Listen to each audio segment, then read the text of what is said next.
This is the third video in the series for A1 Serviceman Pro.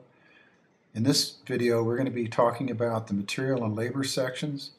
One thing I want to point out is that as you're adding material and items to the inventory system, you can add both inventory as far as actual products and also things that describe services and labor, because they can be picked off and added to the invoice or to the purchase order system for materials. Obviously for the materials for purchase it wouldn't be labor. Let's go in and start looking at these. The material labor inventory. It's a fairly simple thing where it describes the actual item ID and the description. You add a high and low level, a selling price. The stock levels and the stock level value comes from the purchase side of the house, whereas you make a purchase, it will automatically update these as far as the available items for this particular item up in the inventory side. You can show the item sold by clicking on this for this particular invoice item or inventory item. You can also assign a vendor that is the primary one that you're going to be using to purchase these items. You have an item area in here for notes about the particular item, and you can add an image of the item itself. And then down on the bottom you have UDF fields, where if you want to add 4 different UDF fields that are also describing this item, these are user defined, so you can put whatever you want in there. You can make it consistent between records, or you can just go ahead and put them in as you need them. Let's go back to the main menu. The material purchase side is where you actually are purchasing from a vendor, where you can pick the vendor.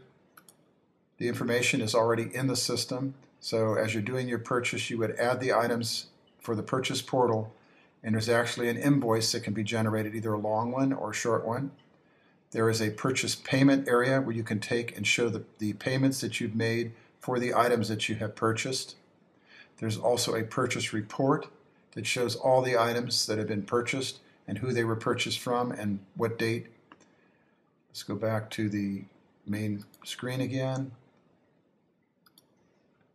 We've covered some of these as we went through them. There's the listing views. You have one of the actual material and items that are listed as by the items themselves, so you have a complete inventory of all the items in your inventory system. Then you have a screen for the purchase items that have been purchased and how many and when they've been purchased. Then I already showed you the payment, and we'll look at the payment portal. The payment portal is the individual items where it shows that they have been paid for, and then it shows an RMA. If you have RMAs, there's an area and a screen for the RMAs where you can show the RMAs and provide a narrative about the RMA as far as when they were actually sent out. And these are obviously return items that are damaged or not proper when they were shipped to you. And then we go down to the material long invoice. This has a guided thing that tells you how to generate a long invoice based on the actual invoice number that you're selecting as far as the purchase invoice. In this case it's number 1. So whatever is a number 1, like you see 1, 1, 2, and 3, you pick the invoice item number, PO number, and it generates the invoice for you that you can print.